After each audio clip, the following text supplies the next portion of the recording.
Muito boa noite a você que acompanha a Canção Nova. Muito feliz também por mais uma vez encontrar você aí do outro lado. Obrigado por esta companhia. A partir de agora tem início o nosso programa Além da Notícia para tanta gente que de casa, do trabalho, de outros lugares, em outros países, em outros horários, estão agora nos assistindo. Obrigado, é um prazer sempre grande. E hoje, primeiro de tudo, cumprimentos. Parabéns e uma gratidão muito grande a todos os padres. É o Dia dos Padres e nós queremos aqui abraçá-los carinhosamente, afetuosamente e dizer-lhes obrigado pela generosidade, obrigado pela doação de cada um de vocês que constrói a vida, que constrói a fé muito para além da igreja, constrói a cada um de nós com o testemunho dado todos os dias, trazendo-nos Jesus. Que preciosidade. Parabéns, sacerdotes. E bem, o programa de hoje também tem o prazer enorme de receber um sacerdote. E nós vamos conversar sobre um tema que ele perscruta todo o mundo das vocações. Vamos falar sobre sexualidade e a verdade além das controvérsias. E por que falar deste tema no mês das vocações? É porque a gente vai celebrar, já celebrou agora há pouco, olha, a vocação sacerdotal, vamos celebrar a vocação matrimonial, a vocação à vida consagrada, a vocação leiga e tem uma que está acima ainda, a vocação à vida. Por isso, falar de sexualidade. Você vai gostar. Quero cumprimentar aqui o nosso convidado especial e já, antes de tudo, aqui através do Senhor, abraçando todos os padres. Parabéns, Padre João Batista, pelo dia de hoje. Obrigado pela presença. Muito obrigado por esse carinho para conosco, sacerdotes, e também dou os parabéns por essa iniciativa de tocarmos um tema tão especial, certamente uma inspiração de Deus, que a gente possa abordar essa realidade à luz da fé. Este nosso convidado é doutor em Teologia Moral, coordenador do setor Vida e Família da Arquidiocese de Brasília, presidente da Comissão de Bioética e conselheiro da Associação dos Médicos Católicos do Distrito Federal. Além de tudo isso, ele é pároco de Nossa Senhora da Esperança aqui na Asa Norte, em Brasília. E, padre, falar deste tema agora no começo de mês de agosto é mais que apropriado. Sexualidade, a verdade, além das controvérsias.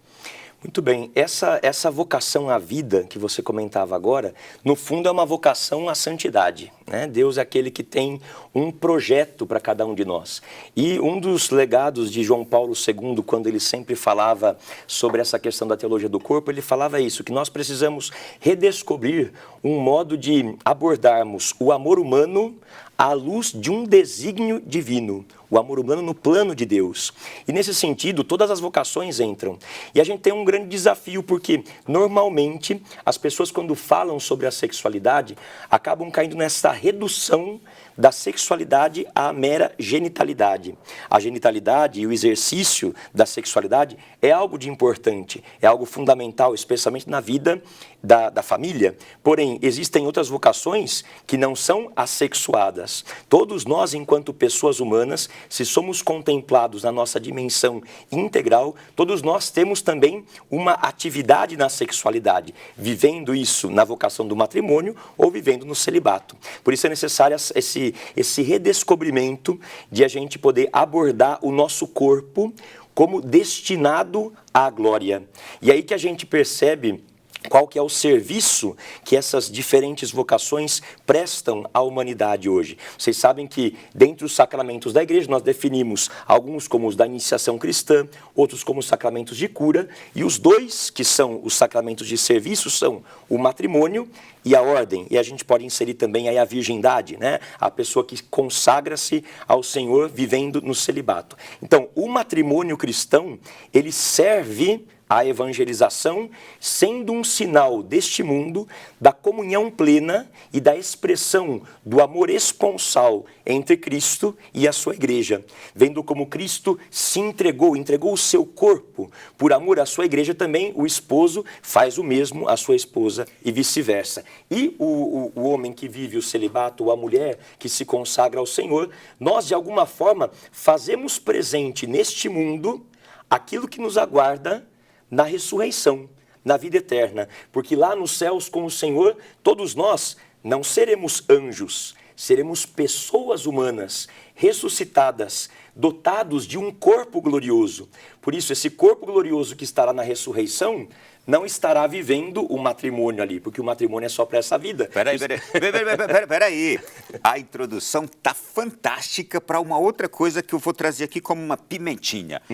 O amor humano que o senhor mencionou agora há pouco, que muitas vezes está sendo adversário da sacralidade do próprio corpo, mas este tema agora merece uma reflexão que a gente quer também colocá-la aqui como base para o nosso programa todo e que vou chamar na nossa reportagem e você vai entender por quê. Porque uma coisa é certa, esse tema sexualidade, neste começo de milênio, ele está em alta e todos os dias e nos preocupa, nos perturba, mas ele tem que nos encantar com a verdade.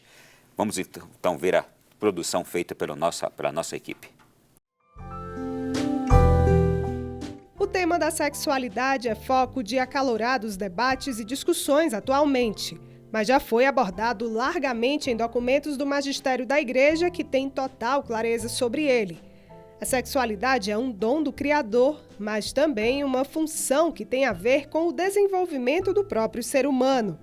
Quando não é integrada na pessoa, a sexualidade torna-se banal e, ao mesmo tempo, destrutiva. Vemos isto hoje em muitos exemplos da nossa sociedade, já dizia o Papa Emérito Bento XVI na carta aos seminaristas após o ano sacerdotal. A sexualidade influencia todo tipo de ação e comportamento da pessoa, dando um caráter próprio às personalidades masculina e feminina de qualquer ser humano. Ela estende a sua influência, inclusive, à dimensão espiritual da existência. O Conselho Pontifício para as Famílias orienta que o ser humano, enquanto imagem de Deus, é criado para amar e, a partir desse amor que vem de Deus, se origina o sentido da sexualidade humana. É a partir da sexualidade que Deus revela ao homem e à mulher a verdadeira vocação de cooperadores na criação divina, através do caráter esponsal do corpo, marcado não somente pelo físico, mas também pelo psicológico e espiritual. Com isso, as pessoas são chamadas a viver a masculinidade e a feminilidade em todas as fases e estados de vida, como graça redentora de uma natureza divina, responsável por responder fielmente ao desígnio de Deus. Nunca foi fácil lidar com essa questão. A Igreja sempre defendeu a sacralidade do corpo humano. E São João Paulo II dizia que o corpo é a epifania da pessoa. Vou até daqui a pouco perguntar o que significaria essa visão de João Paulo II. Mas o que quero perguntar é o seguinte: as ideologias, Padre João Batista, sempre tentaram destruir o corpo humano e, consequentemente, atingir a alma. Não é isso? Sim, infelizmente, eu percebo isso na vida pastoral e mesmo como professor, existe essa concepção equivocada de que para nós católicos, até mesmo no ambiente geral cristão, o sexo é sempre uma coisa ligada ao pecado, como se o corpo estivesse sempre fadado a nos levar a uma destruição e a vivermos de um modo assim, fora da vontade de Deus. Enquanto que o cristianismo e a doutrina da igreja vem resgatar esta visão santa da beleza da sexualidade. Talvez na origem dessas ideologias está a própria filosofia. Se nós pensamos, por exemplo, na tradição de Platão, Platão sempre vai fazer uma separação absurda entre aquilo que é o corpo e aquilo que é a alma, dividindo as duas coisas. Ele vai chegar a dizer a frase: o corpo é o cárcere da alma. Então isso, na evolução dos tempos, até mesmo na época medieval, vai trazer até gente da própria igreja a pensar que nós temos que maltratar o nosso corpo, que o nosso corpo é um empecilho para que a gente possa se salvar, porque somente estaria ligado às baixas paixões, etc. Então é muito bonito a gente ver que, com bastante sobriedade, a igreja vem resgatando aquela que é a unidade psicocorpórea, aquela que é a sinergia, a colaboração e a união nessa visão integral entre o corpo e a alma. E é assim, se eu estou muito nervoso, o meu corpo ele sofre junto comigo, eu fico mais suado, ou então se eu estou passando mal, se eu estou doente, é claro que o meu espírito vai estar mais abatido. Então, nesse sentido, São João Paulo II sempre disse que o corpo ele expressa, ele manifesta, a palavrinha epifania significa manifestação. Com o corpo nós expressamos quem nós somos. João Paulo II tem umas frases fortíssimas. Ele vai dizer assim, não é que nós temos um corpo, mas nós somos um corpo. Por isso eu, que tenho o meu corpo enquanto padre, mesmo sendo célibe e não tendo um exercício da minha genitalidade, com o meu corpo eu manifesto a minha masculinidade. A testosterona, o meu tom de voz, os gestos que eu realizo, a forma como eu me visto, o cabelo, como a gente penteia, como uma mulher se veste, tudo isso exprime de algum modo quem nós somos. Por isso é muito bom que a gente não fique com esse olhar sempre muito negativo com relação ao corpo. Porque é graças ao corpo que a gente pode manifestar o nosso amor, é com o corpo que a gente se comunica. Por isso São João Paulo II vai falar de uma gramática da sexualidade. E quando o casal cristão, por exemplo, vive bem a sua sexualidade, de acordo com o projeto de Deus, ele consegue expressar em gestos de ternura, em carícias, consegue manifestar que os dois são uma só carne. E também nós, enquanto célibes, com o nosso corpo, mostramos para o mundo hoje que este corpo, que não deve ser castigado nem punido, sempre vem bem tratado. Com o corpo nós recebemos os sacramentos, nosso corpo foi ungido pelas águas, foi batizado, né? Nós recebemos a unção do óleo, né?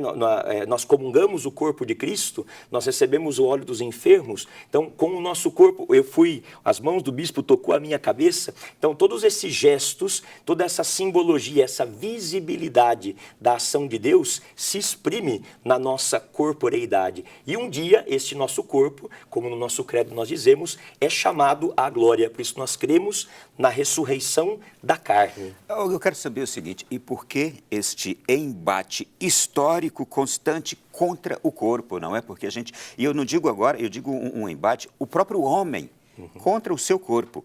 A gente percebe uma luta muito grande do homem contra o corpo. E ela, nos tempos modernos, continua. Não é de hoje essa luta. Sim.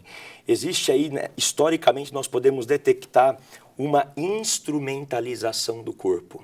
Assim como várias das ideologias que você aqui fazia essa referência, tendem também a instrumentalizar a pessoa, né? Existem modos de você entender a sociedade onde o ser humano é apenas uma engrenagem a mais dentro de uma máquina.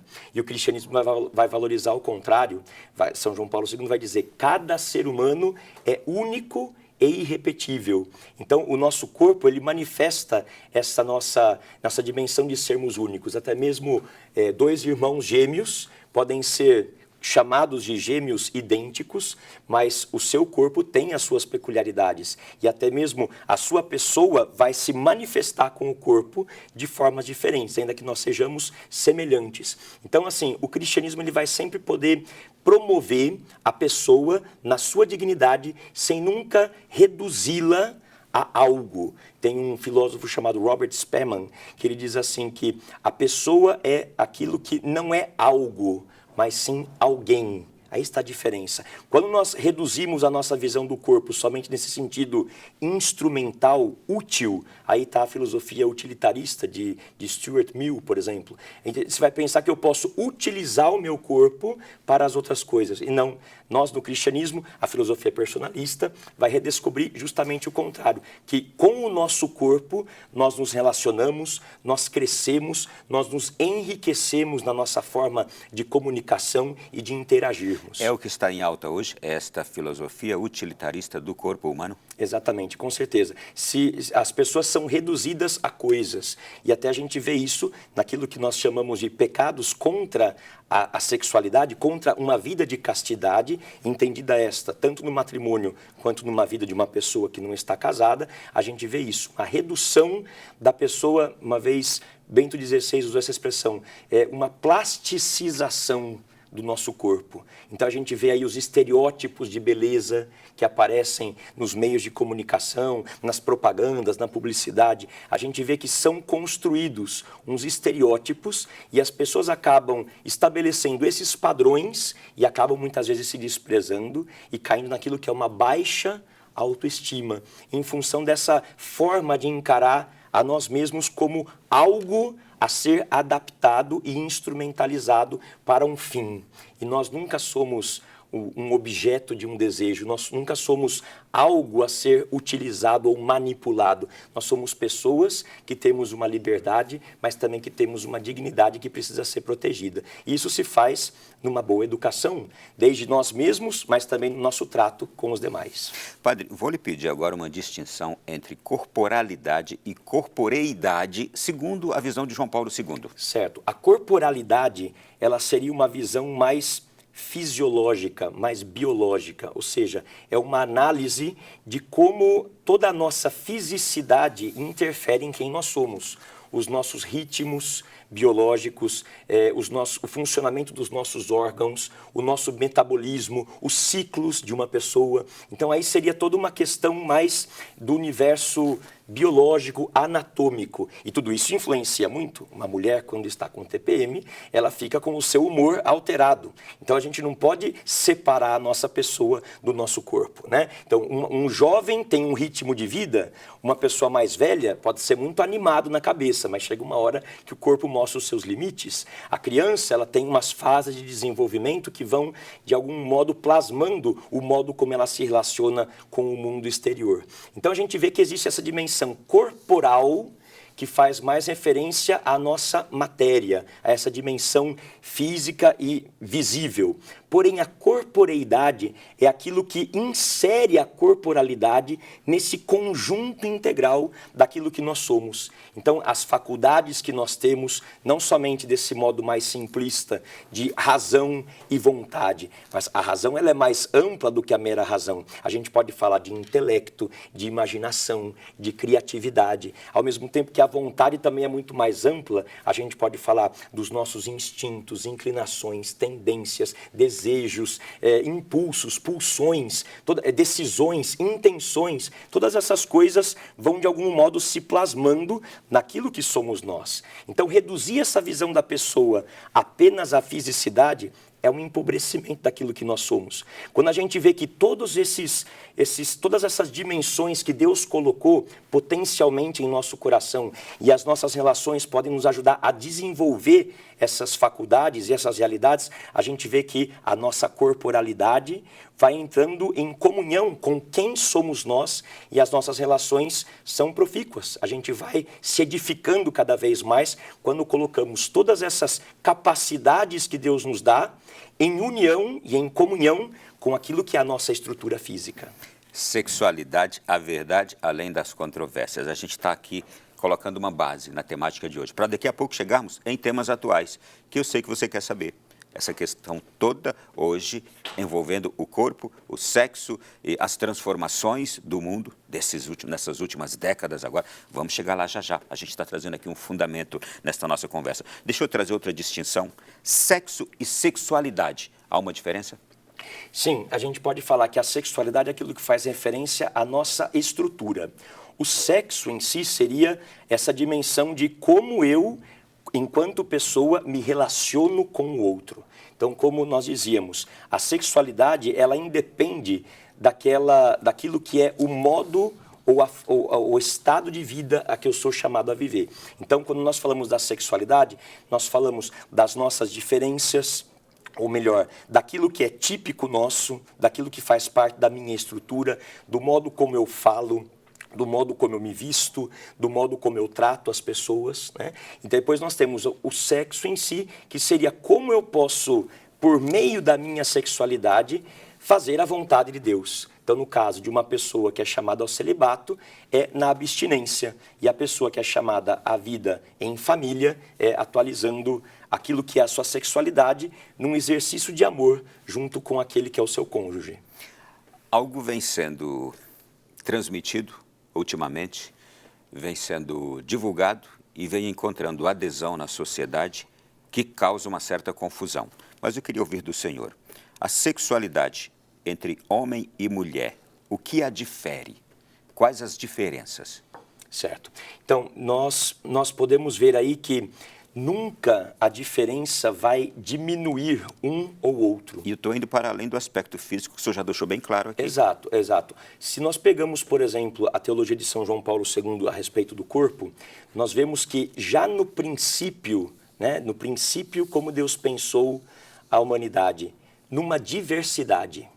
Então aqui a gente vê que, por exemplo, assim como Deus é uno e trino, ou seja, é um único Deus, mas que se expressa em processões trinitárias, tem o Pai, o Filho e o Espírito Santo, cada um tem uma forma de se perceber na criação, de modo especial, como cada um age, Deus Pai enquanto Criador, o Filho enquanto que redime a humanidade, o Espírito Santo aquele que santifica, pois no momento da criação, Deus dá como uma herança esta imagem e semelhança à humanidade. Por isso que o livro do Gênesis ele enfatiza que Deus os criou varão e mulher, né? Diferentes. E aí a gente vê que na diferença aparece também uma igual dignidade, porque a mulher foi tirada da costela de Adão. Essa imagem de você modelar a mulher a partir do lado de Adão, a gente vê aqui como a mulher tem uma igual dignidade. Nós sabemos que na época em que o livro do Gênesis foi escrito, o autor sagrado, ele sentiu a necessidade, inspirado por Deus, de mostrar como a mulher não é inferior. Então a gente vive hoje numa sociedade que está sempre lutando para aniquilar as diferenças, por causa do feminismo radical, por causa de um marxismo cultural que está por trás, tentando mostrar como a mulher precisa se emancipar, e a gente vive numa sociedade patriarcal, e é tudo muito injusto, então nós temos que mudar essas estruturas.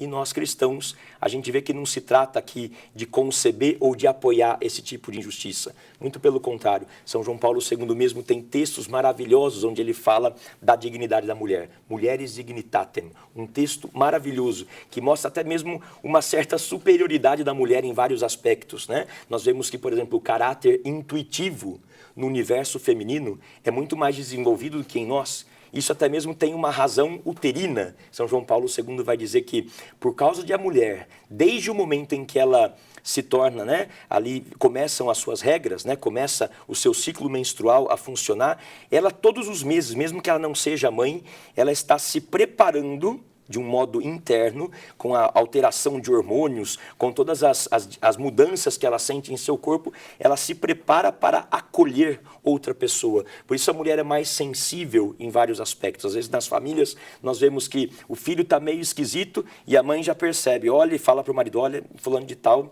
não está muito bem, está acontecendo alguma coisa. Então a gente vê que no cristianismo essas diferenças, elas vêm valorizadas e nunca são uma ocasião para a gente diminuir uma ou outra pessoa, mas sempre existe aqui um chamado à comunhão. Vamos lá, próxima questão que quero trazer aqui. Diante desse tema que a gente está abordando, justamente no mês das vocações, e estamos distinguindo aqui a vida e na vida a sexualidade, que é justamente a diferença entre homem e mulher, que é uma grande beleza. Que compromissos o homem e a mulher devem assumir para colocar à disposição da criação a sua sexualidade? Muito bem. Falando no interior do universo família, né, você falava de compromisso, esse chamado que Deus faz à humanidade, a gente vê que se trazem aqui duas perspectivas, que sempre foram valorizadas pelo magistério da igreja. Existe um chamado a viver a comunhão, né? Eu falava agora do Gênesis que quando Adão desperta e ele tem esse primeiro encontro com a mulher, ele diz uma coisa maravilhosa, ele diz, essa sim é osso dos meus ossos e carne da minha carne.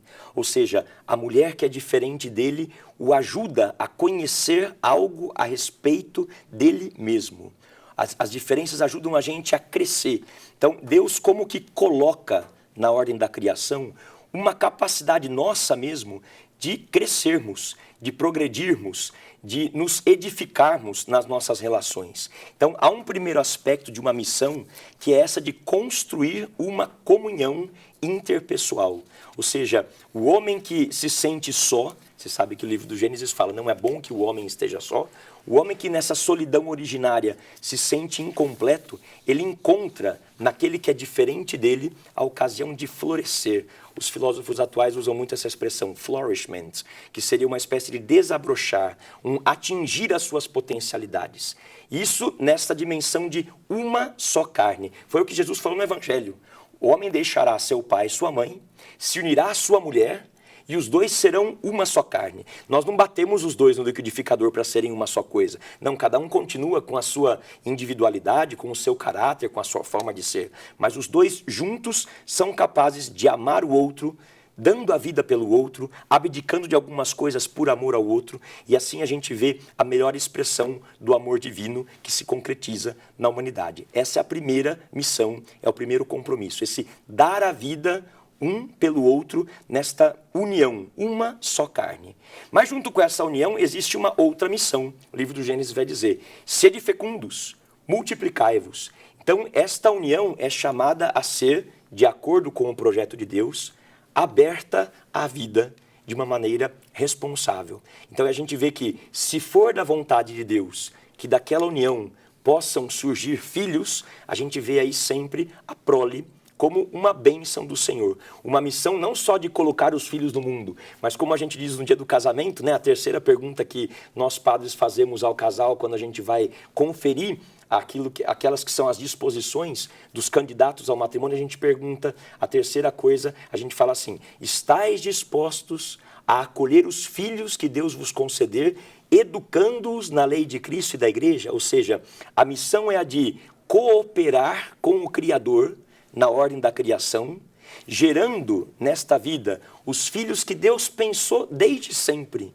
porque São Paulo fala isso na carta aos Efésios. Eu vos escolhi desde antes da formação do mundo. Ronaldo, desde que o sol existisse, você já estava no pensamento de Deus. E você que está me escutando também. Às vezes você pensa que a tua vida não tem sentido, que você não deveria existir, e os teus sofrimentos te levam a pensar que tudo não faz parte de um plano. Não, Deus desde sempre pensou na nossa existência e nos chamou a esta vida, de algum modo, graças à cooperação dos nossos pais, sejam eles quem forem, tendo eles os defeitos que eles têm, mas eles foram um instrumento na mão de Deus para que nós chegássemos à vida, mas não só chegar à vida, e também educar os nossos filhos na fé. E a educação na fé não é só ensinar a rezar o Pai Nosso, a Ave Maria, mas é transmitir os valores cristãos, é inserir a gente numa cultura onde a nossa vida vem defendida e valorizada. Como é que, por exemplo, explica o celibato de um sacerdote, de uma religiosa, de um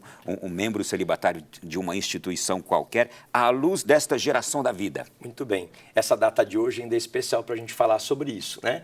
Aqui a gente vê como existe uma fecundidade nessas duas vocações.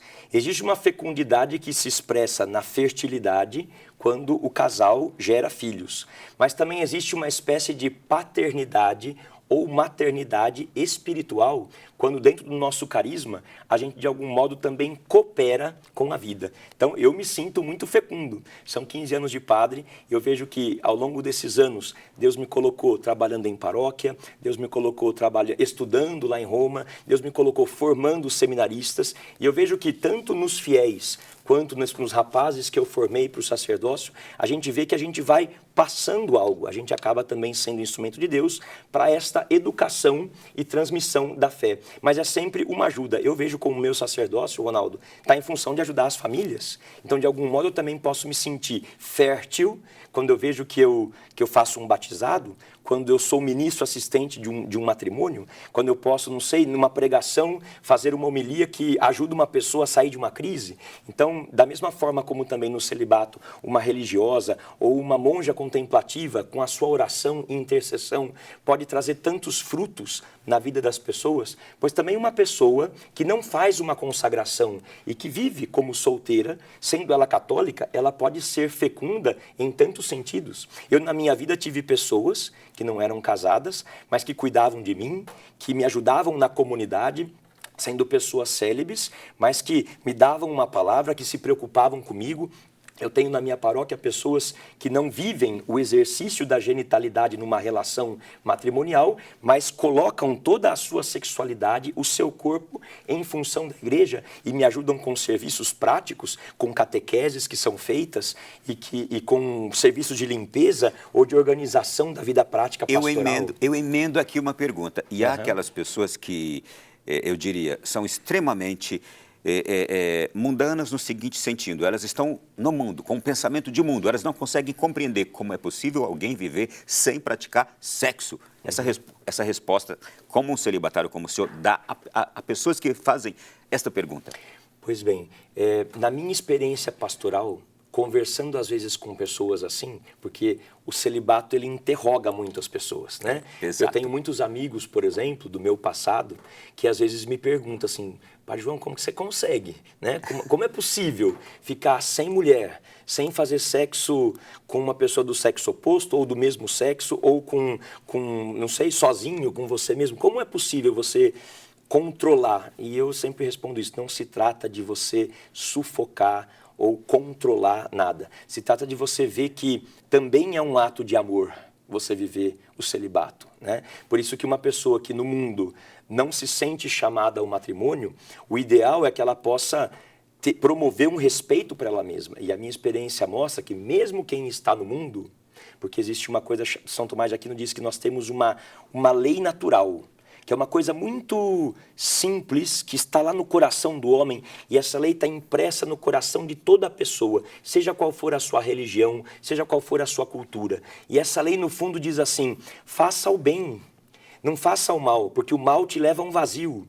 E a gente vê muitas pessoas que vivem a sexualidade de um modo desenfreado, sem um compromisso, e a gente vê que são pessoas que se sentem vazias, que se sentem numa depressão grande, que se sentem enredadas em vícios, em dependências, com pornografia, com bebida. Então, quando a pessoa não coloca todo o seu ser e o seu corpo num projeto de Deus, ela vai experimentando um sofrimento muito grande. Então, eu acredito muito nisso, que a verdade, quando ela é apresentada de uma forma adequada, ela gera uma atração. Papa Bento XVI falava isso: o cristianismo não se evangeliza fazendo proselitismo. Então não tem que sair por aí: todo mundo tem que ser casto, você não pode pecar porque isso é errado, isso não pode fazer. Não é isso que vai ajudar as pessoas que estão longe da palavra. Mas o que vai ajudar é o testemunho que você dá. Porque a pessoa percebe que, por exemplo, no meu caso, você vive sem uma companheira, sem uma pessoa, e eu não sou uma pessoa frustrada, eu não estou fisicamente abandonado, sem higiene, me descuidando. Não, eu tenho uma vida que é a relação com Jesus Cristo que me sustenta. Eu acredito muito que isso pode atrair, ou pelo menos questionar a pessoa, a que ela, com a sua razão, que Deus mesmo lhe deu, perceber que o modo e o comportamento que ela leva não é o melhor, porque ela se encontra infeliz. E os religiosos têm um sentido para o seu celibatário. E, por exemplo, pessoas que não são religiosas, não praticam sexo, não vivem uma castidade, vivem como um celibatário e que tem outro sentido e que vivem também. Então, é possível viver assim. E eu imagino que muita gente aí compreendeu perfeitamente isso e compreende e conhece pessoas que vivem assim, para além de um religioso, para além de uma religiosa, não é? Mas nós vamos lá, o programa de hoje tem muitas outras coisas preciosas para abordarmos. Vamos falar daqui a pouco sobre temas também difíceis dos nossos tempos de hoje, questão de pornografia, vamos falar aqui também de transexualidade, a mudança de sexo, essas questões todas, como isso afeta o corpo humano, a alma humana e como entender essa mudança de época agora. É um intervalo e voltamos já. Hoje é dia de cantar parabéns e, mais que tudo, hoje, de na nossa oração, nesta noite, a gente louvar a Deus pela vida dos sacerdotes. Eu volto aqui na sequência do nosso Além da Notícia, mais uma vez abraçando agora os sacerdotes que estão chegando aqui no nosso programa. É um abraço realmente muito cheio de gratidão pela vocação, pela entrega de cada um de vocês, e me vem à mente aqui tantos sacerdotes que conheci ao longo da minha vida, e vem também aqueles santos sacerdotes que edificaram a nossa fé e nos tornam hoje as pessoas que somos, com o conhecimento que temos, com a visão bela que temos da vida, do mundo de Deus. Obrigado a tantos sacerdotes, os vivos de hoje e aqueles de ontem que edificaram, continuam edificando o nosso pensamento, não é? Padre João Batista, parabéns de novo, tem que dar para o senhor parabéns muitas vezes aqui nesse programa. Muito obrigado. É o nosso convidado, Padre João Batista, doutor em Teologia Moral, e que está aqui hoje tratando conosco desse tema tão especial. Sexualidade, a verdade, além das controvérsias, e a gente fez questão de, no começo do mês vocacional, tratar deste tema. E, padre, eu quero agora já iniciar esse aqui trazendo uma menção é sobre o Catecismo da Igreja Católica, que diz assim: por meio do dom da fecundidade, o homem participa do poder criador e da paternidade divina. Que mistério este, hein? A fecundidade do homem e da mulher participam do poder criador e paterno de Deus. Como entender esse mistério? É uma grande sinergia, né? Essa colaboração da própria humanidade naquele que é o projeto do Criador. Por isso que a gente vê aí que, infelizmente, né, nós sentimos aí muitas dificuldades nas famílias de lidar com essa missão. Porque, por um lado, é uma responsabilidade muito grande. Por outro lado, a gente cresce numa mentalidade hoje que procura pensar no conforto, então a gente fica preocupado de ter um filho, ou de repente ter 2 filhos, ou de ter, inclusive, uma família numerosa. É verdade que é importante ter os filhos, mas a igreja nunca obriga os casais a ter um número X de filhos para que ela seja chamada uma família. Porém, quando a igreja fala da importância de não separar a dimensão procriativa com a dimensão unitiva, é que se vê que Deus pensou nas duas coisas juntas, porque uma está em função da outra. Não somente a união do casal se coloca a serviço de uma eventual gestação, como também o fato de o casal estar aberto à vida de uma forma responsável, isso vai ajudar a fazer com que ambos tenham comunhão no momento do ato conjugal. É por isso que a igreja sempre bateu de frente, apesar das constantes tentativas, né, dentro e fora da igreja, de a gente falar a favor dos métodos anticoncepcionais. A igreja sempre procurou esclarecer e orientar os seus filhos de que tudo aquilo que não é natural acaba prejudicando de alguma forma o próprio desempenho do ato conjugal. Não apenas acaba evitando filhos, mas prejudica o casal. Então as pessoas se perguntam, mas por que a igreja fala que não pode acontecer esterilização? Vocês sabem quais são as consequências de uma pessoa vasectomizada na vida do casal? Vocês já se perguntaram alguma vez o que uma pessoa, uma mulher laqueada traz no seu próprio corpo e até mesmo no seu psicológico com relação ao entregar-se ao seu esposo?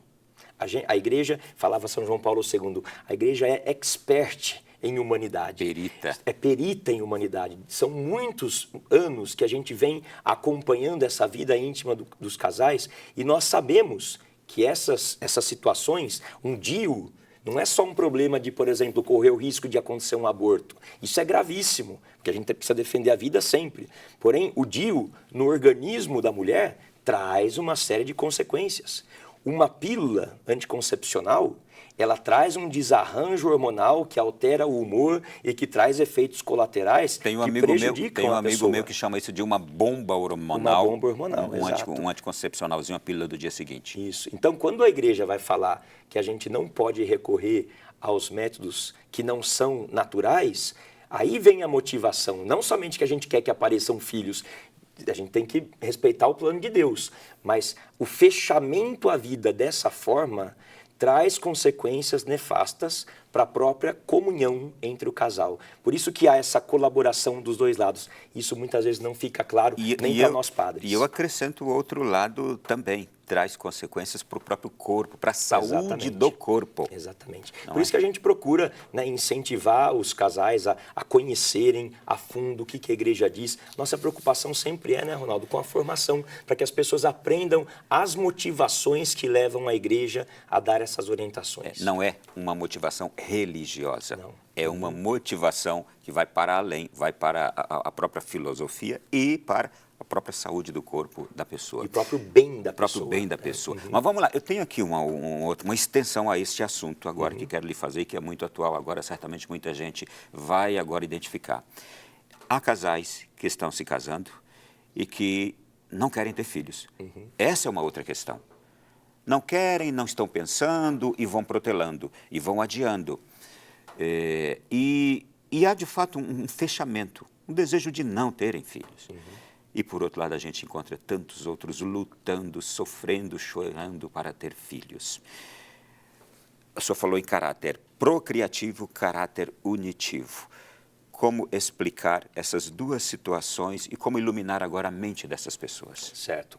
Então, com relação a esses casais que gostariam muito de ter filhos e acabam não conseguindo, né?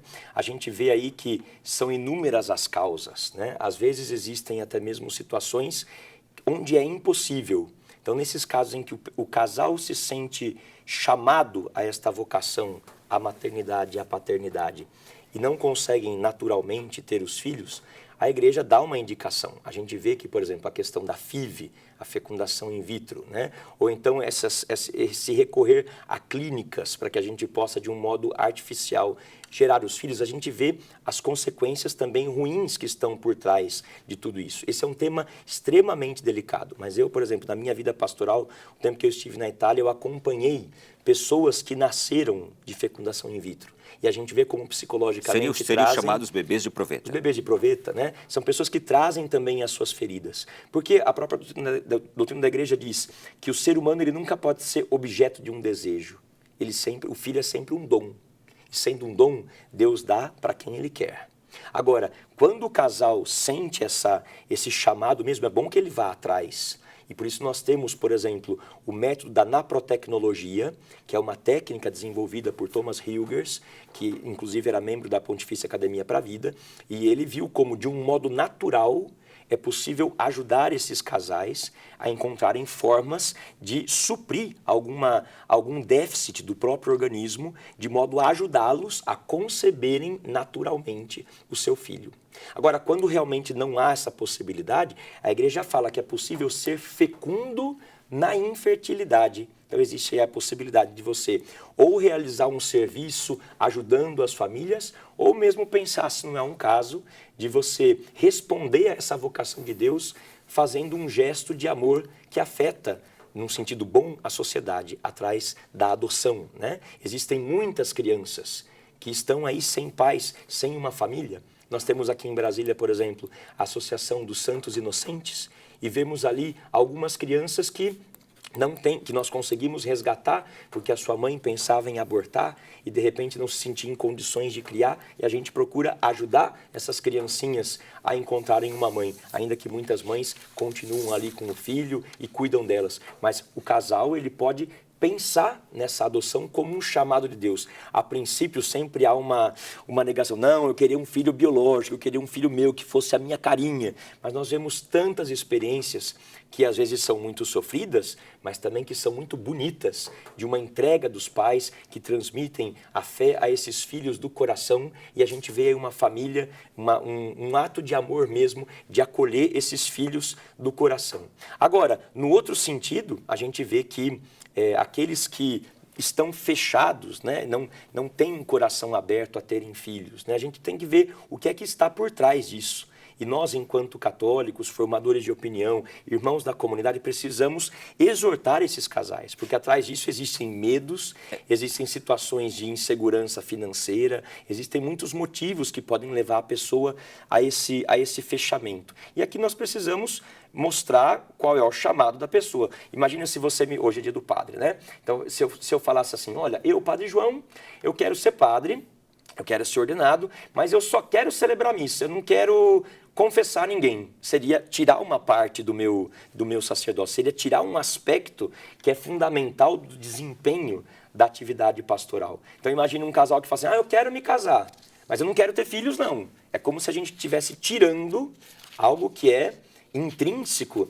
desta vocação. Por isso que a gente tem até casos de casamentos que foram declarados nulos, porque uma das partes estava fechada com relação a essa questão da prole e não comunicou o outro. Então a gente vê que é algo que faz parte da constituição do sacramento do matrimônio. Agora sempre a gente precisa ver qual que é a vontade de Deus, e aí se trata de entrar na história, abrindo-se a vida, e no caso de quando a pessoa não tem fisicamente a possibilidade de ter os filhos, que ela possa recorrer de um modo natural àquelas que são as saídas para a gente poder responder positivamente a esse chamado à maternidade e à paternidade. Eu tenho aqui 2 citações do Papa Francisco que elas refletem justamente sobre essa questão.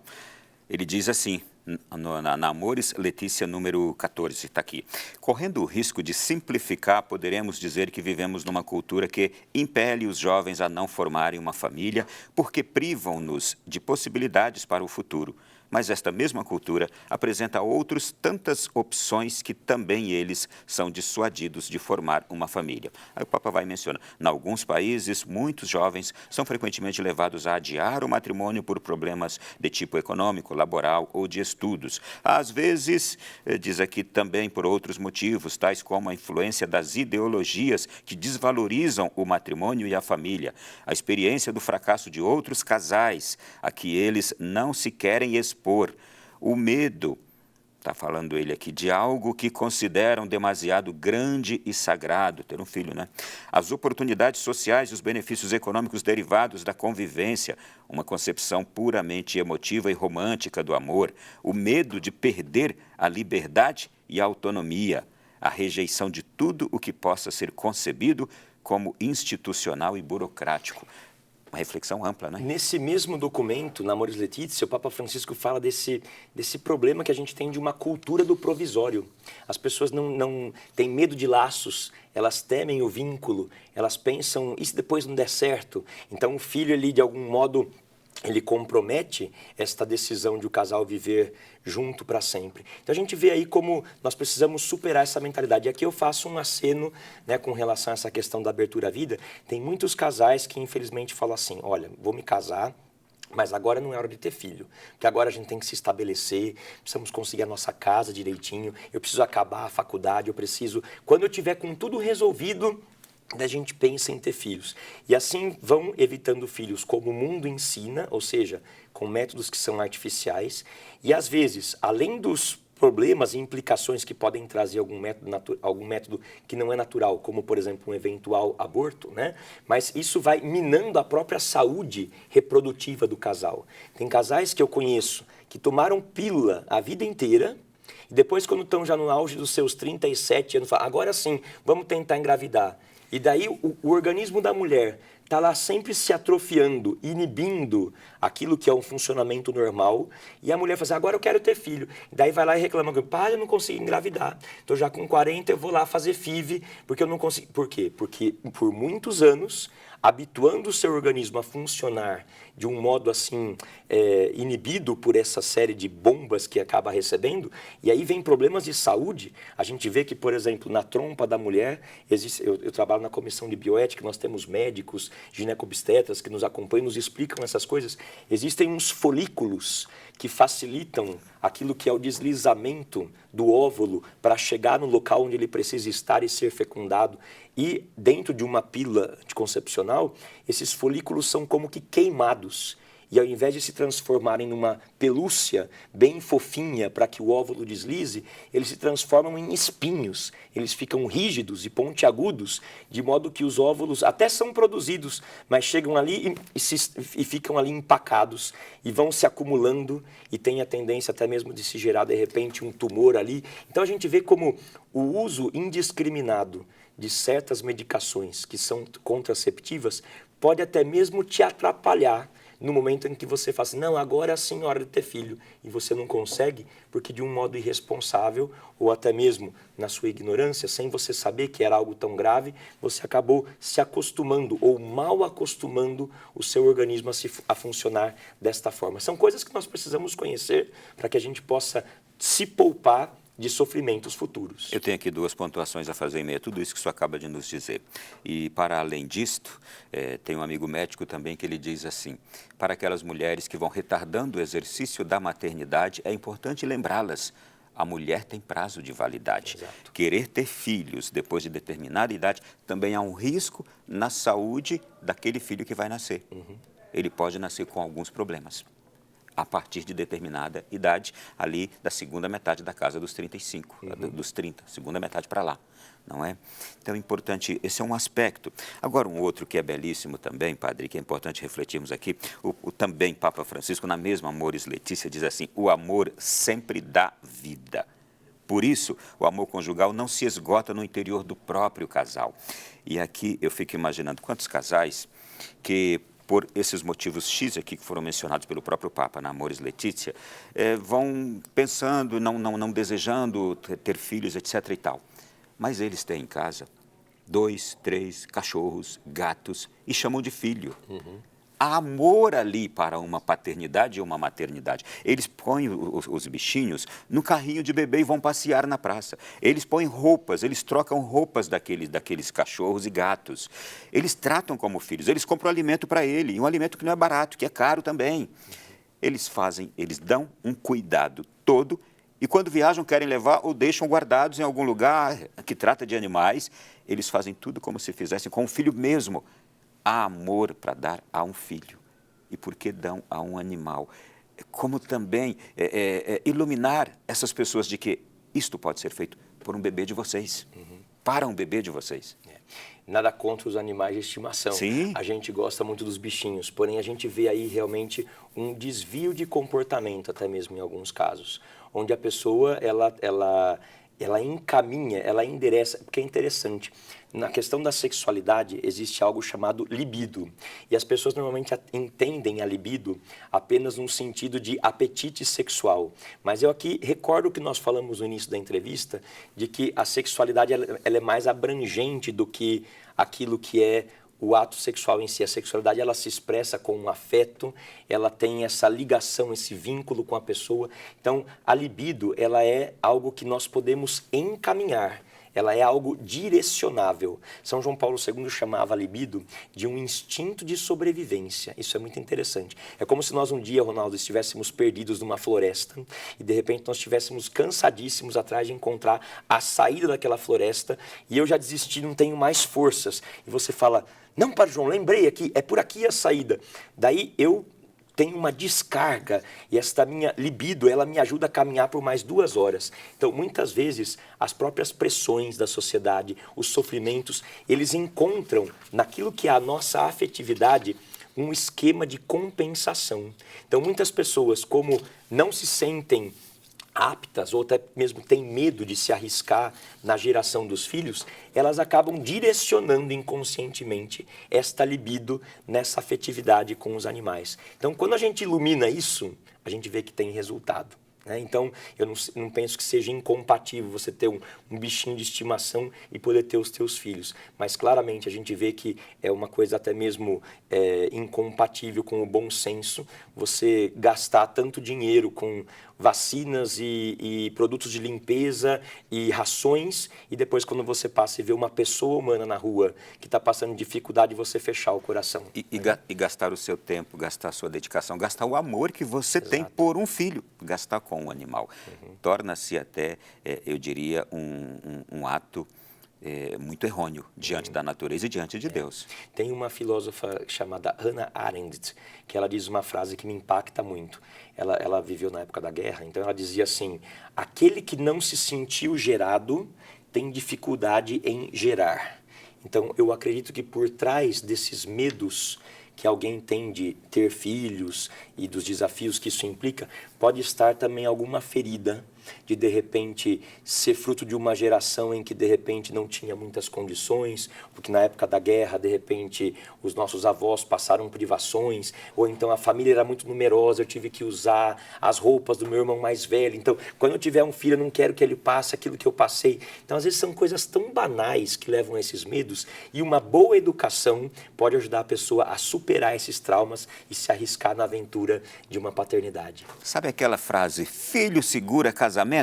Segura, e tem um sentido positivo para isso. É verdade. Papa Francisco também diz aqui, na mesma Amoris Laetitia, os cônjuges, enquanto se doam entre si, doam para além de si mesmos a realidade do filho, reflexo vivo do seu amor, sinal permanente da unidade conjugal e síntese viva e indissociável do ser pai e mãe. Sim, o filho segura casamento, porque ele ajuda o casamento a ser mais feliz, ter uma maior comunhão. É diferente de um outro sentido de alguém que está querendo ter um filho com alguém porque o casamento está em crise, porque é importante também dissociar isso. Claro, claro. Eu acredito muito que as nossas ações, elas são fortes quando nós temos as motivações. Então, quando num casamento existe uma crise, existe o que é natural, um momento de briga ou de cansaço, ou de a pessoa se encontra ali, né, numa situação difícil, a motivação de você ver que é necessário levantar, porque você tem a prole, isso sempre ajuda. Não salva, mas ajuda e muito, porque a responsabilidade que você tem sobre os outros te ajuda a não se permitir certos chiliques, te ajuda a você se rever as tuas ações, né? Então, chama você à sua responsabilidade, exatamente, ao seu compromisso e chama você à sua vocação também. Com certeza. Desperta você, não é? Vamos lá. Tem aqui, vamos tratar de outro aspecto da sexualidade. Vamos mudando de assunto porque a riqueza é muito grande. A amizade entre homem e mulher nos dias de hoje pode ser tida também como uma forma saudável de viver a sexualidade. O exercício saudável da amizade entre um homem e uma mulher? Com certeza. A amizade, ela é um dos temas mais tratados na Sagrada Escritura, até mesmo na nossa cultura cristã. A gente vê como o outro que é diferente de mim, ele é uma ocasião de enriquecimento. A gente diz a alteridade, alter, do latim, com L, alter, significa a riqueza do outro. A filosofia personalista fala muito disso, né? Como no encontro com o outro, eu sou capaz de abranger horizontes que são mais amplos, né? Agora, é claro que quando se trata aqui, por exemplo, no meu caso, no ministério, eu preciso ter uns limites nessa amizade, né? Porque a gente não pode se colocar numa ocasião que possa prejudicar aquela que é a minha vocação. E no mesmo, o matrimônio. Então, eu sempre coloco essa situação. Um homem casado pode ter uma amiga? Ou uma mulher casada pode ter uma amiga? Claro que pode. E isso pode ser um exercício saudável da sexualidade? Com certeza. É um modo de você, inclusive, entender melhor a tua esposa. Tem várias conversas que podem ser saudáveis e que podem te levar a esse enriquecimento. Porém, quando a gente tem que lidar com aquilo que é a fidelidade, é importante nunca permitir que esta amizade nos coloque na ocasião de ferir, de algum modo, a fidelidade. E aqui Jesus deixou uma regrinha de ouro para nós, né? Ele diz assim no Evangelho, não faça para ninguém aquilo que você não quer que façam para você.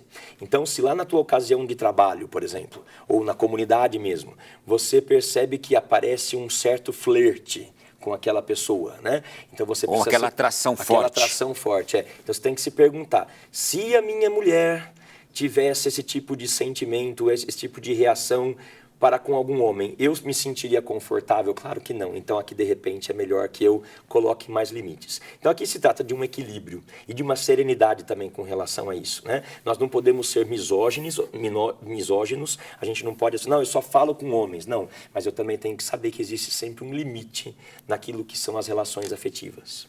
Muito bem. Olha, é tema que não falta e a gente tem aqui tantos outros para falar daqui a pouquinho. Vamos falar sobre novas identidades e vamos entrar em temas de atualidade que já anunciei aqui no último bloco e vamos falar sobre esses temas todos agora que têm nos incomodado.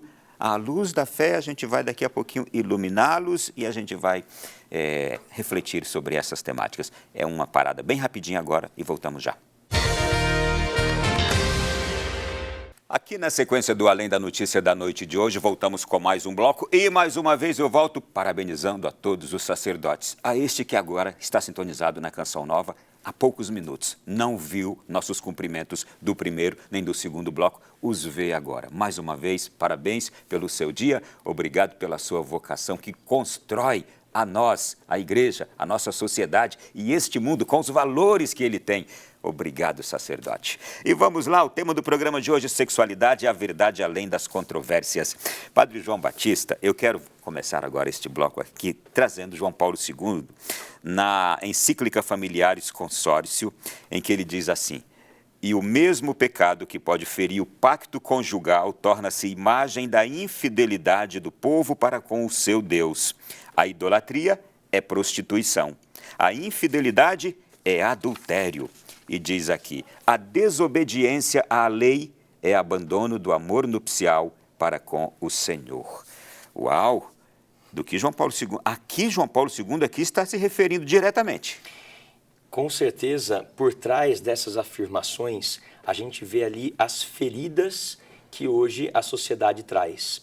Então, nós percebemos que, por trás desta banalização da sexualidade, aparecem cada vez mais ocasiões para que o matrimônio e, de um modo geral, todo cristão encontre desafios para poder levar a sua vida de castidade. Atenção, quando eu falo aqui castidade, a gente geralmente associa castidade com não fazer sexo. E é bom a gente esclarecer que a castidade é uma virtude que nos ajuda a viver a nossa sexualidade conforme o projeto de Deus, seja no celibato, seja na vida conjugal.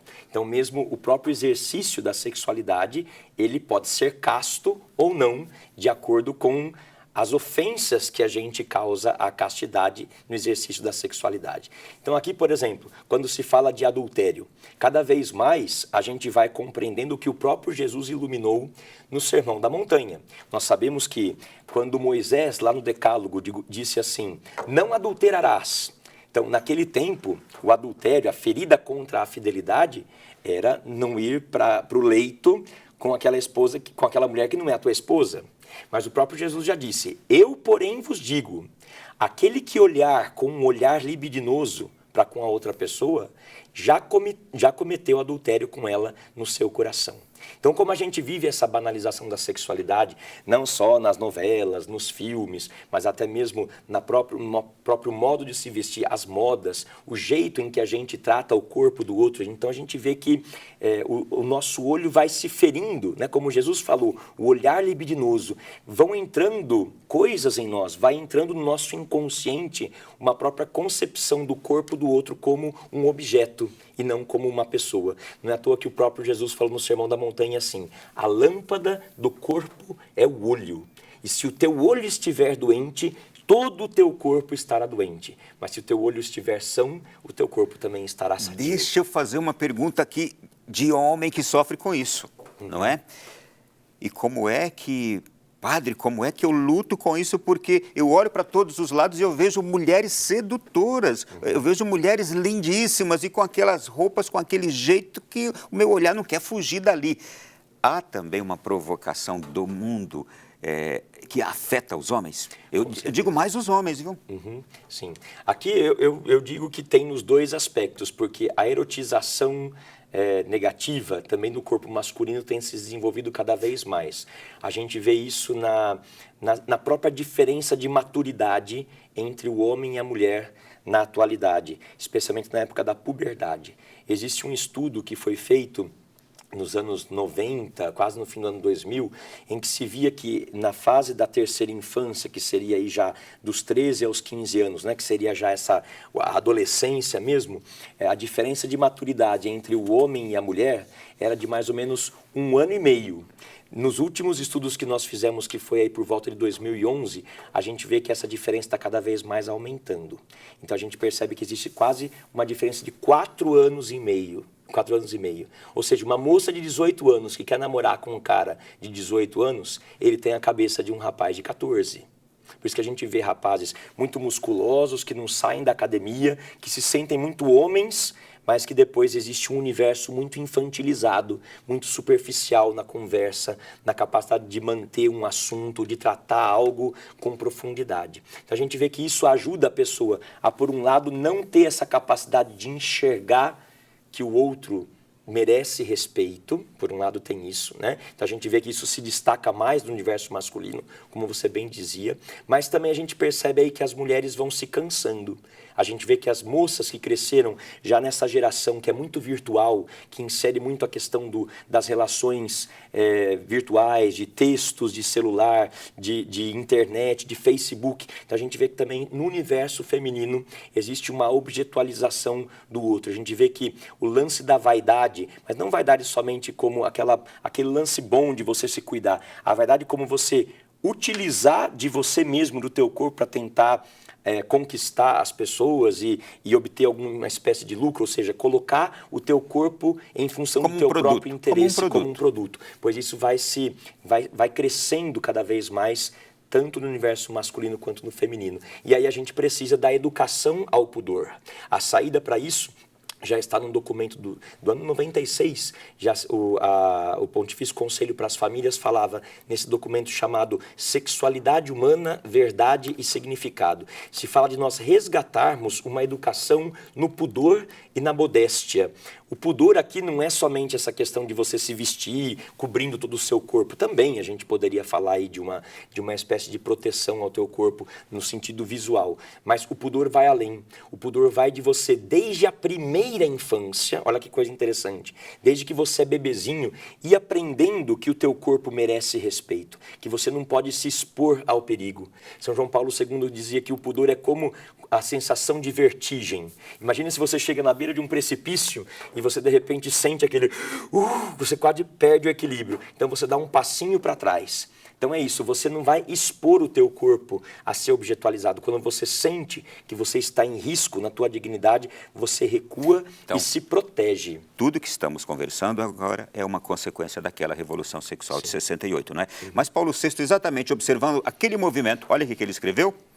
Tudo aquilo que nos modernos meios de comunicação social leva à excitação dos sentidos, ao desregramento dos costumes, bem como todas as formas de pornografia ou de espetáculos licenciosos, devem suscitar a reação franca e unânime de todas as pessoas solícitas pelo progresso da civilização e pela defesa dos bens do espírito humano. Com essa citação, Ronaldo, você foi capaz de empiricamente expressar como esse texto de Paulo VI é profético.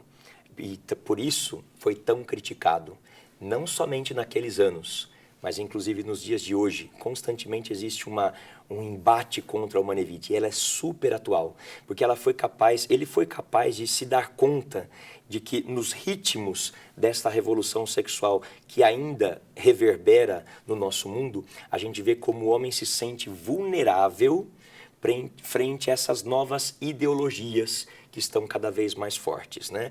As ideologias da revolução sexual, elas trazem sempre esta luta contra a ideia de família tradicional. O amor entre o homem e a mulher. E esse ódio ao corpo humano. Esse ódio ao corpo humano, corpo do homem e ao corpo da mulher. Isso. E nós vemos hoje em dia, né, como isso está muito forte nos projetos de lei que vão aparecendo por aí, nas novas formas de você entender que a tua sexualidade não é um dado biológico que precede o exercício da tua liberdade, mas que deveria ser algo da tua opção, como se fosse um dado cultural, aquilo que eu sinto, aquilo que eu não sinto, aquilo que eu prefiro fazer e aquilo que eu não gosto, aquilo que eu não me encaixo, enquanto que nós somos chamados a sermos educados naquela que é uma comunhão entre o corpo e o nosso espírito, e não uma dicotomia entre ambos. Então a gente vê como essas novas expressões das ideologias de tipo gay, né, que nós temos que ter bem claro, hein? Nós, enquanto igreja, não fazemos discriminação de ninguém, nós não fomentamos o ódio para com ninguém, pelo contrário, nós temos na nossa própria igreja muitas pessoas que trazem aquilo que é a chamada AMS, né, a atração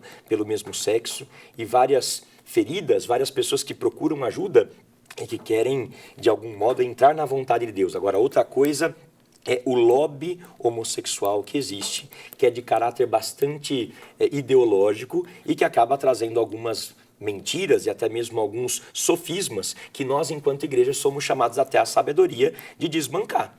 Então a gente percebe, por exemplo, que dentre as próprias vertentes das ideologias ligadas ao lobby homossexual, existe uma discrepância entre eles. Há anos atrás, por exemplo, a própria revolução sexual evoluiu nesses movimentos de tipo LGBTIQ+, e assim vai, né? Tentando defender direitos ligados às lésbicas, ao trans e a tantas coisas. Hoje em dia a gente vê já uma evolução nessa teoria ou ideologia de gênero que chegou a queer theory. Queer se escreve Q-U-E-E-R. O que seria a queer theory? Eles não aceitam serem enquadrados a nenhum tipo de classificação como antigamente se fazia, mas se defende agora que a sexualidade é algo meramente fluido, ou seja, tem momentos em que a minha fluidez sexual se encaminha para o mesmo sexo, outros momentos se encaminha para o sexo oposto. Então eu não aceito ser chamado de bissexual. Não. O que eu sou, eu não me encaixo no gênero binário. É o que a gente hoje tem como novas identidades? As novas identidades. A gente se fala muito de uma neutralidade. E aqui, essa neutralidade até mesmo está entrando na nossa forma de se comunicar.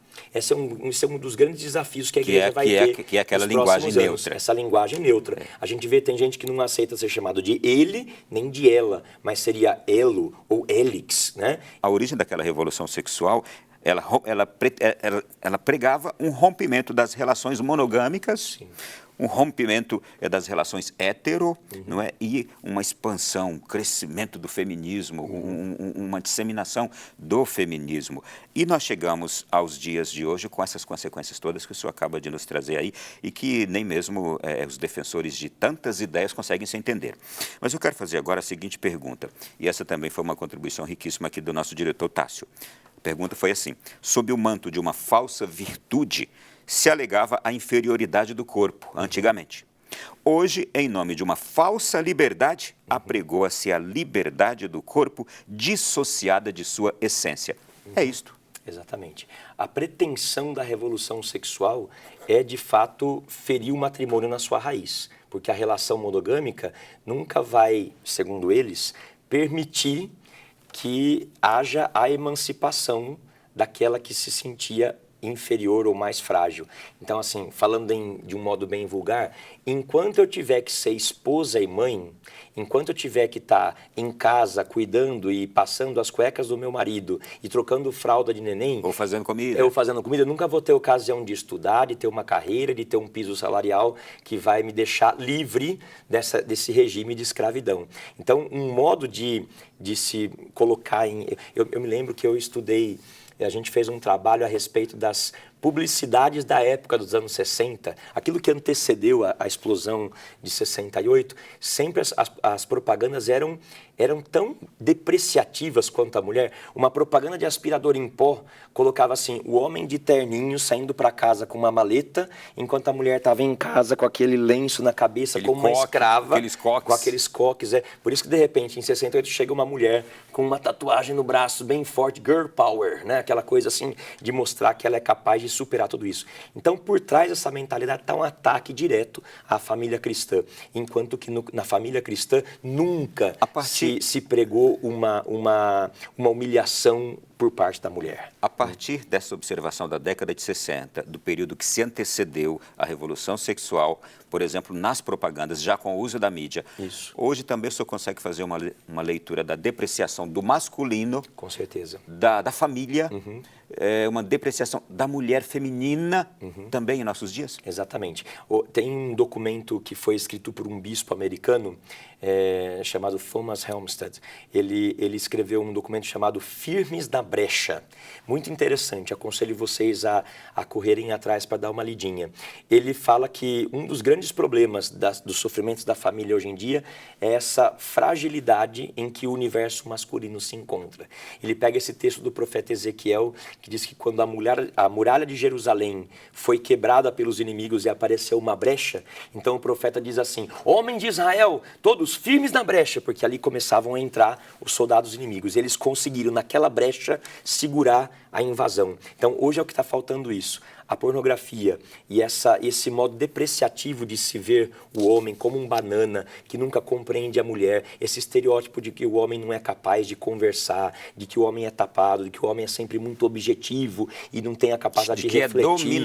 Que é dominador, que é sempre muito violento, que não tem capacidade de diálogo. Não, se você educa bem o teu filho, ele é capaz de compreender.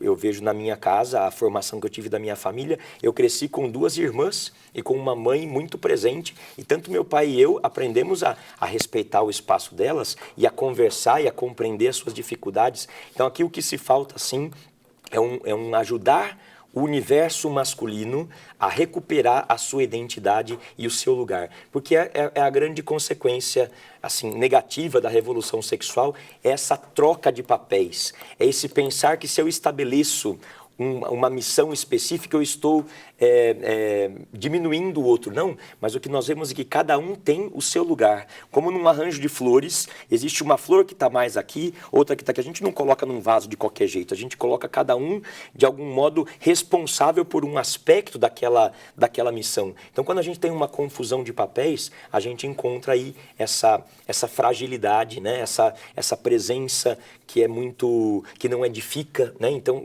quando existe a troca de papéis, não há uma clareza naquele que é a sua missão e, eventualmente, a gente vê aí essa dificuldade mesmo do universo masculino de encontrar o seu lugar hoje no mundo. Frente a um universo feminino que, de algum modo, desconfia ou não respeita ou não consegue detectar como aquele que é diferente de mim pode me ajudar e me enriquecer, como eu posso encontrar a segurança nele, ou vice-versa. Quando o universo masculino se sente no direito de desprezar e de dominar e de ter uma atitude grosseira e até mesmo agressiva para com o universo feminino, a gente tem que ver o que está por trás de tudo isso. A psicologia católica vem nos mostrar que por trás do mistério da nossa existência existem algumas raízes que não podem estar nebulosas. A gente precisa ter uma cura da nossa própria história. Normalmente no universo masculino, tudo aquilo que desenvolve essa doença, essa visão deturpada da masculinidade, está ligada ao espírito competitivo na primeira e segunda infância, que de algum modo traz alguma espécie de trauma. Então, quando eu me sinto diminuído de alguma forma pelo outro, eu sinto a necessidade de passar por cima, de humilhar o outro. E no universo feminino, na primeira infância e segunda infância, a gente precisa desse resgate a ver que o instinto que me leva ao outro, de querer uma proteção, de querer uma segurança, tem que ser suprido. Então, geralmente, a menina que não se encontra segura na fase da infância, de repente pela debilidade dos pais ou pela figura masculina que é muito anulada por uma presença bem autoritária da mãe, isso acaba levando a uma desconfiança do sexo oposto. Então a gente precisa, é claro que cada caso é um caso, eu não gosto nunca de encaixotar ninguém nesses esquemas, nesses perfis, mas de um modo geral a gente percebe que à luz da palavra de Deus e à luz de uma cura da alma e à luz de uma vida comunitária que resgata a presença adequada da masculinidade e da feminilidade. Eu tive isso. Eu tive a presença na minha paróquia, na minha comunidade, de pessoas que eram bons homens, boas mulheres. E ver o testemunho dessas pessoas me ajudou a equilibrar os meus conflitos internos. Então, a gente, no universo católico, a gente pode ter essa possibilidade de curar, sem encaixotar ninguém nesses perfis, mas de algum modo de poder evoluir e não deixar que essas eventuais feridas do passado comprometam o nosso comportamento sexual na atualidade. Últimos 5 minutos, vou pedir respostas bem mais objetivas. Vamos lá. Mas são complexas. Tá bom, vamos lá. A mudança de sexo, até que ponto é uma rejeição do próprio corpo à ordem natural e que tipo de ameaça isto é para o ser humano?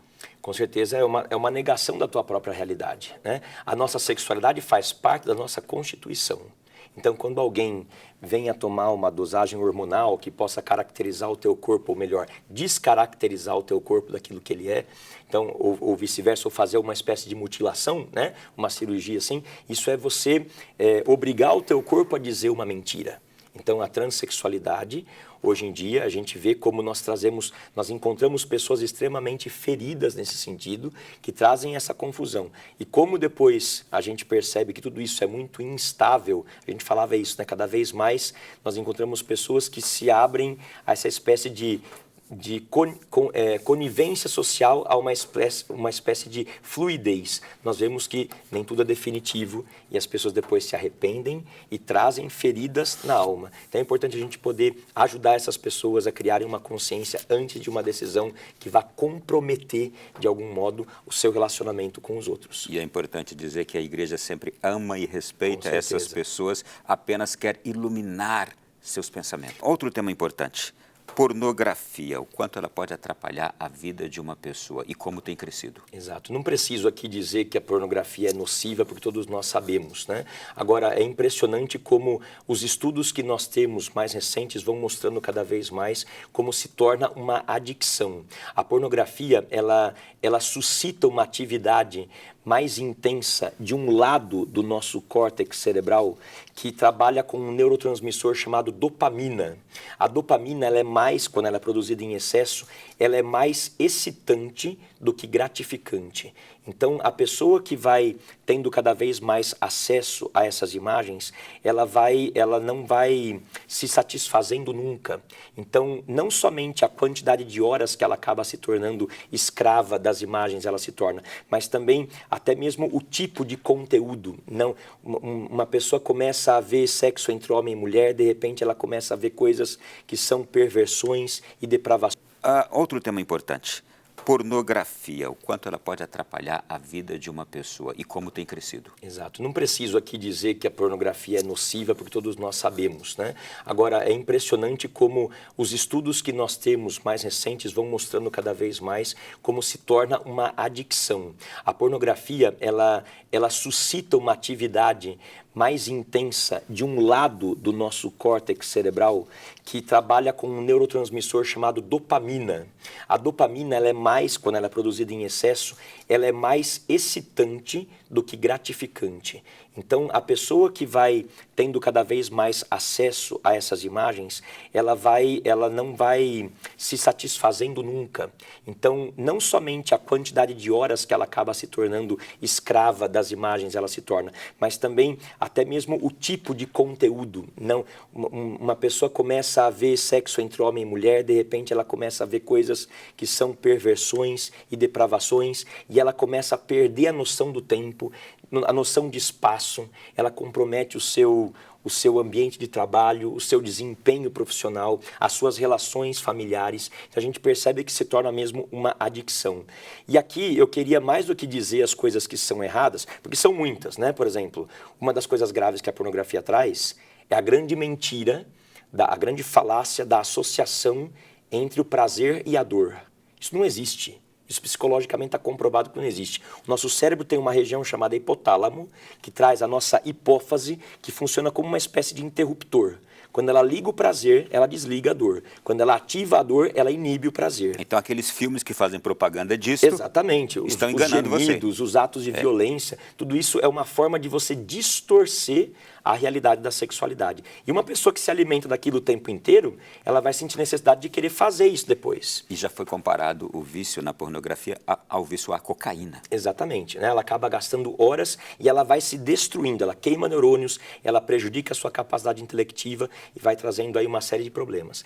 E a segunda grande falácia, se eu posso colocar assim, é aquilo que nós dizíamos da cultura plasticizada, né? É uma grande mentira. Os atores de filmes pornô têm membros enormes, corpos que são muito diferentes do corpo que a gente tem, que a tua esposa vai ter. Então, quando você coloca no teu inconsciente que aquilo é a beleza, você sofre muito depois.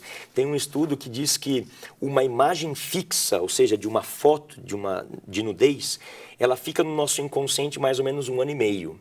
Agora, quando é um vídeo que tem atividade, que tem dinâmica, que tem áudio, isso fica no nosso inconsciente por 4 anos e 6 meses. Ou seja, um vídeo. Quando uma pessoa passa 3 horas da madrugada vendo vários vídeos, ela tem um acervo de muita porcaria ali para acabar prejudicando aquilo que é a beleza do ato sexual. Como tratar esse vício? Tem saída? Pois é, isso que eu ia dizer. Mais do que dizermos as coisas ruins, vamos falar daquilo que é a proposta. Além daquilo que a igreja chama de evitar as ocasiões de pecado, que seria o quê? Você pensar concretamente nos dispositivos que te deixam mais acessível à pornografia e procurar trabalhar com isso. Por exemplo, se você tem dificuldades com o teu computador, coloca ali um filtro. Ou se você tem dificuldades com o teu celular, não fica acessando a internet no celular num ambiente em que você está sozinho. né? Tente se educar. Ah, padre, mas eu preciso do meu celular no meu quarto para eu poder botar o despertador. Então compra um despertadorzinho ali daqueles velhos que faz pi, pi, pi, pi, e deixa o teu celular fora, porque a ocasião vai despertar, é o chamado trigger, um gatilho, vai despertar o desejo de ter acesso àquelas coisas. Além disso, tem uma coisa que é mais eficaz, é a gente compreender que por trás da pornografia está um problema de autoestima. Quando a gente passa por algum problema, quando a gente se sente um pouco fracassado, quando há alguém que nos distrata um pouco, ou quando há algo que a gente queria muito que acontecesse e não acontece, a gente absorve essa espécie de ferida, mas como nós não somos mais moleques, quando a gente é molequinho, a gente esperneia, dá um chilique e passa. Mas como nós somos adultos, a gente engole seco. E no primeiro momento em que a gente estiver na nossa zona de conforto, essa sensação vai despertar o que nós chamamos de estruturas dopaminérgicas de gratificação. Você vai sentir a necessidade de se gratificar de alguma forma. Então você vai ou acabar correndo para bebida, ou droga, ou comida, ou a sexualidade. Então, a pornografia, aquilo que está mais na bandeja, acaba sendo um modo também de você aí desabafar um pouco, se prejudicando desse modo nocivo, como nós dizíamos. Então, qual que é a nossa receita? Cuide de você mesmo. Procure pedir ao Senhor que Ele te inspire a fazer ações diariamente que cuidem da tua autoestima. Uma atividade física, um hobby. Eu, por exemplo, gosto de tocar piano, né? Ou então uma boa leitura, cuidar de uma planta, ligar para um amigo teu, ver um pouco o pôr do sol. Essas atividades que cuidam de você, te levam você a estar bem consigo mesmo e assim você não vai ter tanta vontade de recorrer a essas coisas que te prejudicam. Obrigado, prazer grande. Muito obrigado, Ronaldo, pela ocasião. Que Deus abençoe a todos, que o Senhor nos ajude a sermos famílias cristãs. E eu vou pedir, naturalmente, depois dessa temática toda, nós falamos, gente, hoje aqui neste programa sobre sexualidade, a verdade para além das controvérsias. Divulgue este tema desse programa, leve para outras pessoas o conhecimento de tudo que nós conversamos aqui. E, padre, por favor, vamos terminar com a bênção de Deus? Com certeza. O Senhor esteja convosco. Ele está no meio de nós. Pela intercessão da Sagrada Família de Nazaré, abençoe-vos Deus Todo-Poderoso, Pai, Filho e Espírito Santo. Amém. Muito obrigado, Padre João Batista. Obrigado você que esteve conosco também aqui neste nosso programa de hoje. Semana que vem a gente volta, se Deus quiser, neste mês especial das vocações. Grande abraço a todos. Até lá.